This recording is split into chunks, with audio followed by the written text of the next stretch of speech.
오늘 주시는 본문 말씀은 예수님께서 예루살렘에 입성하신 일에 대해서 소개를 하고 있는데, 그 내용은 예수님께서 예루살렘으로 들어가실 때 타고 들어간 짐승에 대한 이야기, 그리고 예수께서 짐승을 타고 들어가는 그 과정을 통해서 무리들이 어떻게 반응하는가, 그 반응에 대한 이야기가 기록되어져 있습니다.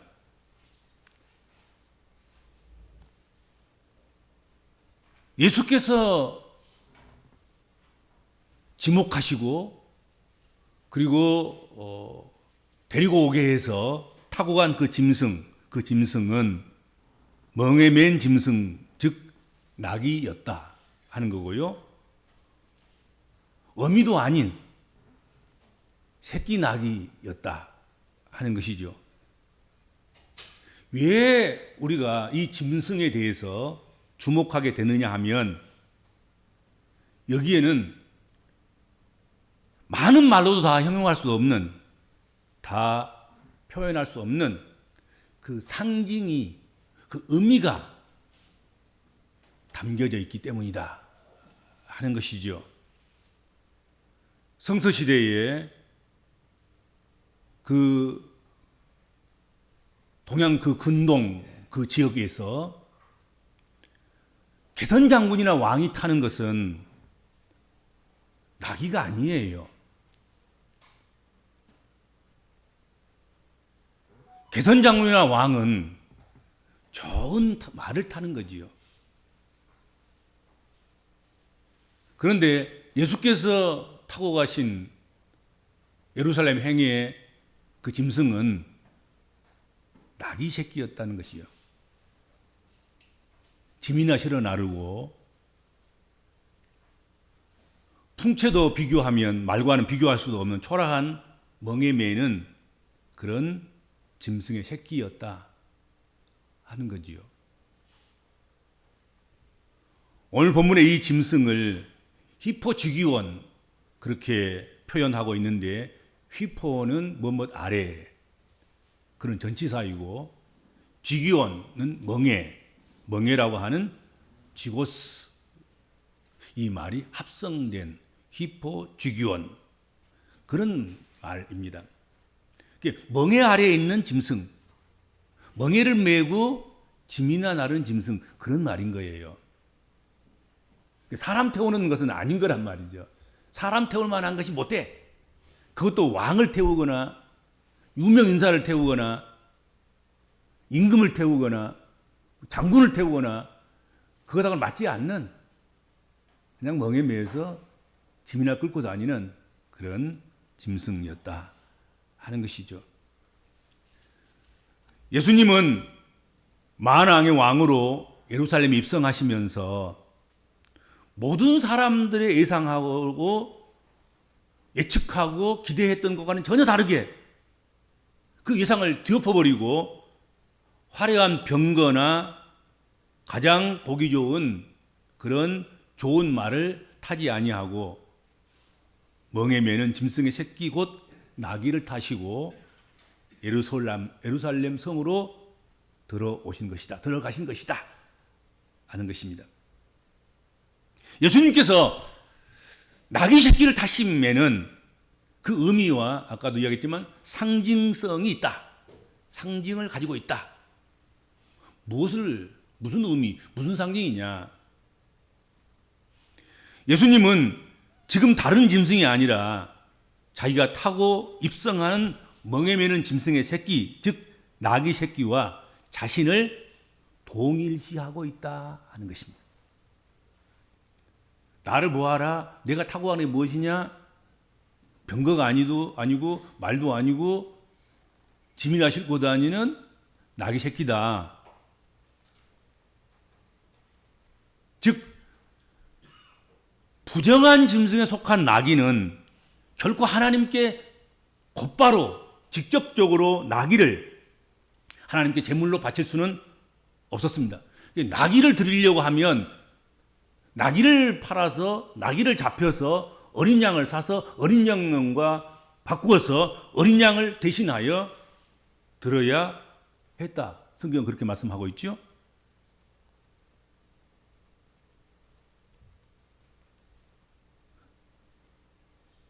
그처럼 우리 나귀와 같은 인생을 대신해서 어린 양 대신 예수께서 친히 자신을 하나님께 드림이 되시고자 예루살렘으로 나아가는 그런 모습이라는 것이다 하는 것이죠. 그러니까 우리 죄짐을 지고 가는 거지요.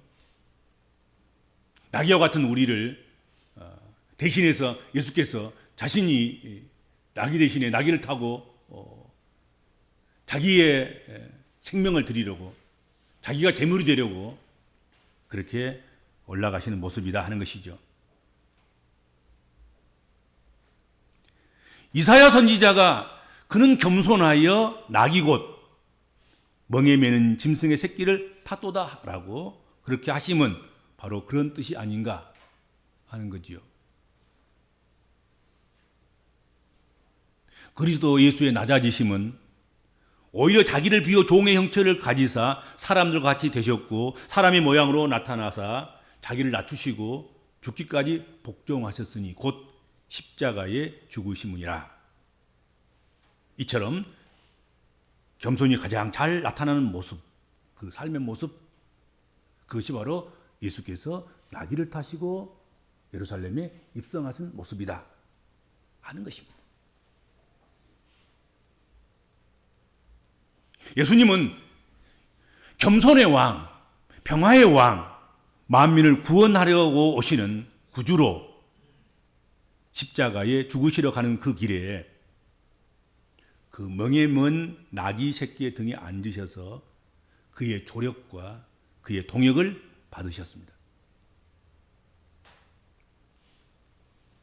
전쟁하러 가는 말을 타지 않고 전쟁하러 가는 병거를 타지 않고 자기를 들여서 자기를 희생해서 자기가 십자가를 져서 피 흘리고 죽어주심으로 말미암아서 우리를 구원하시는 그런 사역의 과정, 그것을 잘 보여주고 있는 것이 예수께서 나귀 새끼를 타시고 예루살렘으로 입성하신 이유이다 하는 것입니다. 전쟁하러 갔더라면 예수께서 그렇게 하시면 안 되잖아요. 예수께서 예루살렘에 바리새인들을 물리치고 서기관들을 물리치고 대제사장들을 물리치고 그리고 예루살렘에 있는 왕을 끌어내려고 자신이 대신 왕이 되고 자신이 그 모든 것들을 차지하려고 그렇게 예루살렘으로 올라가셨다고 하면 아마도 완전 무장한 그런 군대를 몰고 그리고 자신은 가장 날쌘 말과 병거를 타고 그렇게 가지 않겠습니까?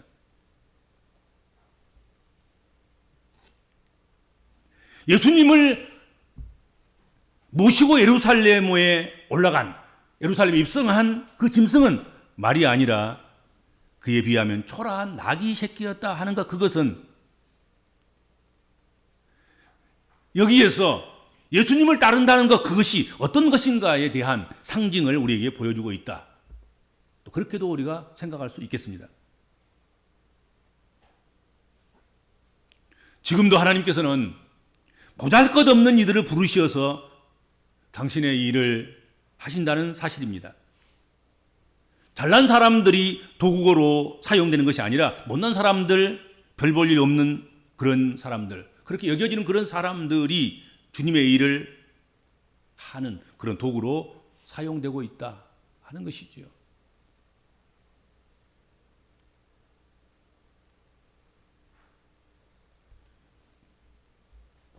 예수님 당시에 실제 왕의 행렬과 예수님의 그 행렬을, 그 모습을 비교해 본다고 하면 예수님의 모습은 얼마나 초라하기 짝이 없었는가 하는 것입니다.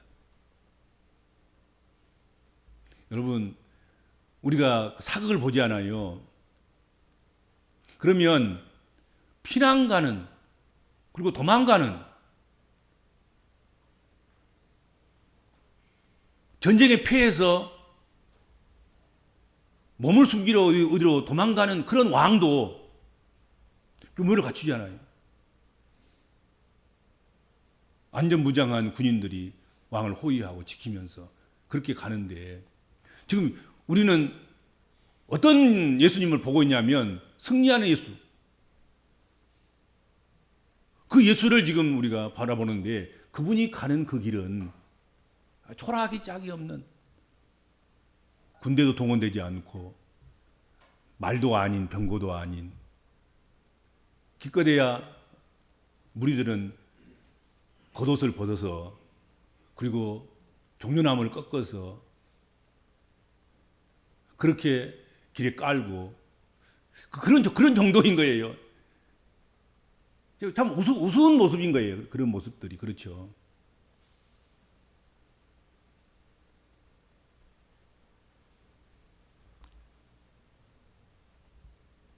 그런데 예수님의 입성하시는 이 모습에 그 당시 사람들은 마음 중심 깊은 곳에서 정말로 중심으로 존경을 표했다 하는 것입니다. 무리의 대다수는 그들의 겉옷을 길에 펴고, 다른 이들은 나뭇가지를 베어서 길에 펴고, 앞에서 가고 뒤에서 따르는 무리가 소리 높여 호산나 다윗의 자손이여 찬송하리로다. 주의 이름으로 오시는 이여 가장 높은 곳에서 호산나 하더라. 그렇게 군중들의 모습을 표현해 주고 있습니다. 무리의 대다수라는 말은 모든 사람이, 거의 대부분의 사람들이 그와 같은 행동을 했다는 것입니다.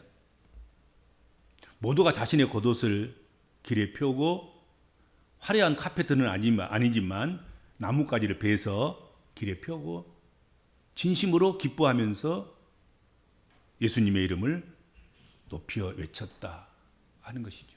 그를 환영했고, 그를 찬양했고, 그를 기렸다 하는 것입니다.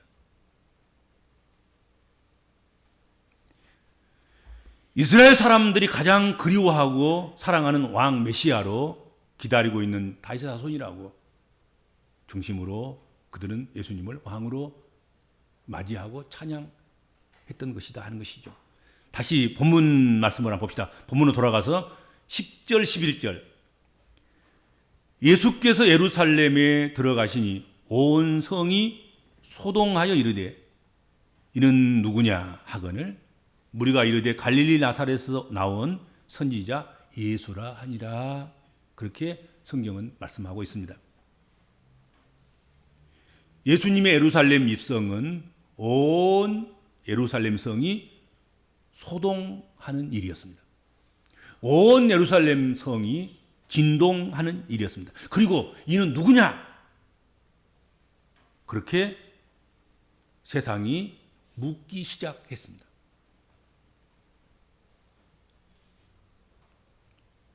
주목받지 못할 것이라고 생각했던 갈릴리 나사렛에서 가장 초라한 모습으로 상경한, 말도 타지도 못하는 멍에맨 짐승 나귀 새끼를 타고 입성하는 그 예수님으로 인해서 예루살렘 성이 마치 지진이 난 것처럼 예루살렘이 흔들렸다. 소동했다.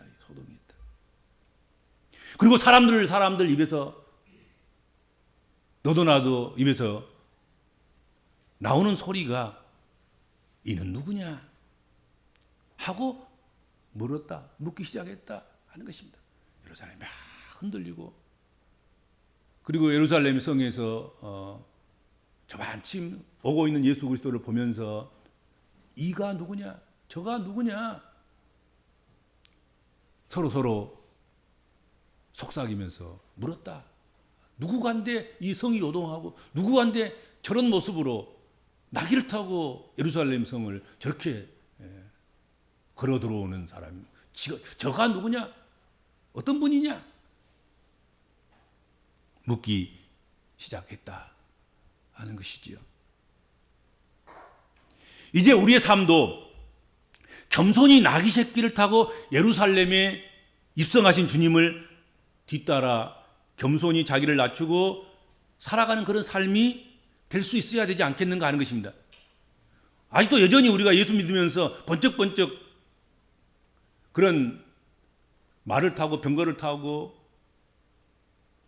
그렇게 예루살렘 성으로 올라가는 것, 그것이 출세고 그것이 행복이고 그것이 성공이고 그런 생각을 하고 계십니까? 그래서 그 칼로 그 말 발굽으로 임으로 주관하고 권력을 부리고 힘을 행사하는 것, 그것이 그리스도인들이 해야 할 일이라고 생각하십니까? 그건 그리스도가 하신 일이 아니에요.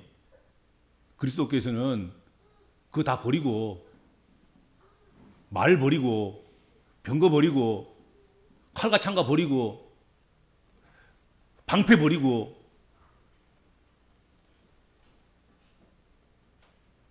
시장 가는 사람들, 시장 짐 싣고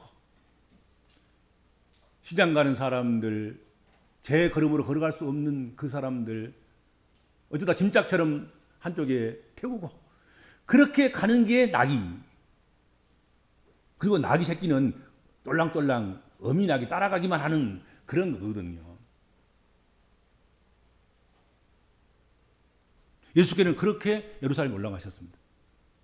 예루살렘에 올라가시면서도, 성전을 향해서 올라가시면서도, 자기 집을 향해서 올라가시면서도, 자기 성을 향해 올라가면서도, 예수의 성이 예루살렘이지 않습니까? 예수의 그리스도의 집이 예루살렘 성전 아니었습니까? 근데 거기 올라가면서도 예수께서는 말 타고 가신 것이 아니라 나귀 타고 가셨단 말이에요. 나귀 새끼를 타고 가셨다. 겸손한 모습으로, 섬기는 모습으로 그렇게 가셨다 하는 것입니다. 그러자 소동이 일어났고 저가 누구냐 하는 그런 반응이 일어났단 말이죠. 그렇죠.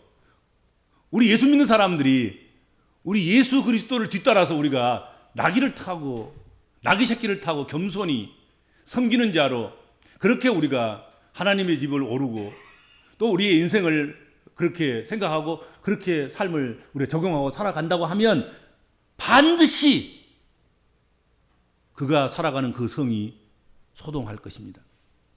그리고 묻는 역사가 있을 거예요. 저가 누구인가? 저가 누구이기에 저렇게 사는가? 저가 누구이기에 저렇게 겸손하단 말인가? 저가 누구이기에 저 모습이란 말인가?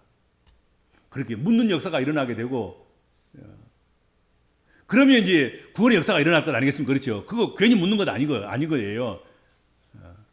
저것이 그리스도인이다. 저것이 저 모습이야말로 참으로 예수를 섬기고 예수를 믿고 살아가는 삶이다 하는 걸 인정하는 거거든요.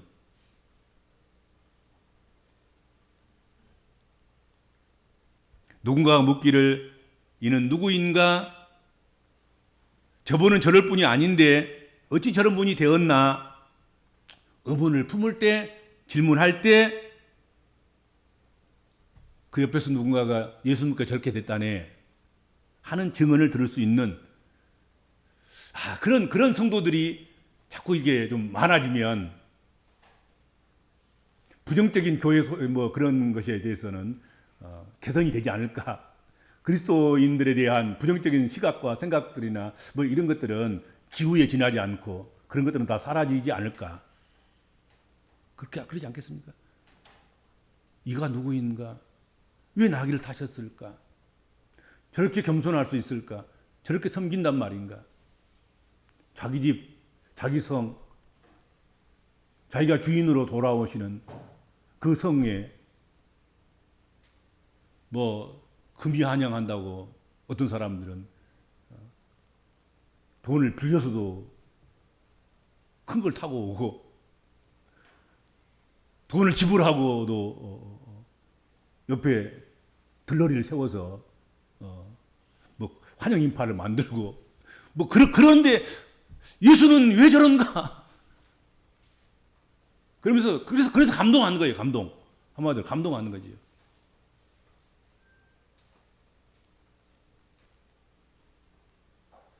오늘 우리 그리스도인의 삶이 예수 그리스도의 삶과 이렇게 연동돼서 예수 그리스도의 삶을 닮아서 우리도 성을 소동하게 할 만큼 또 그 성 사람들이 저가 누구인가 하고 물을 수 있을 만큼 그렇게 살아가는 성도가 여러분 되시면 어떨까? 여러분 되실 수 있기를 바랍니다. 하나님 감사합니다. 우리는 커야 하고 세야 하고 무서워야 하고 힘이 있어야 하고 그래야만이 나설 수 있고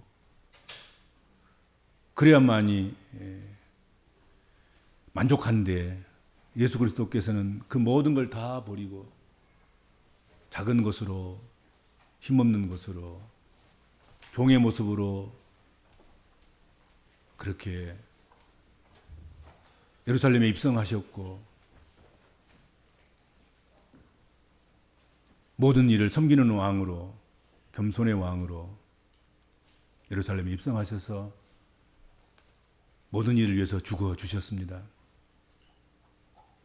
그 사랑으로 말미암아서 우리가 구원받았고 하나님의 자녀가 되었습니다. 우리들도 예수 닮아서 예수께서 보여주신 그 겸손을 우리가 몸으로 실천할 수 있게 하여 주옵소서. 그래서 우리가 사는 그 지역이 소동하게 하시고 저 사람이 누구인가 묻는 이들이 많아져가는 놀라운 변화의 역사가 있게 하여 주옵소서. 예수님의 이름으로 간절히 기도하옵나이다. 아멘.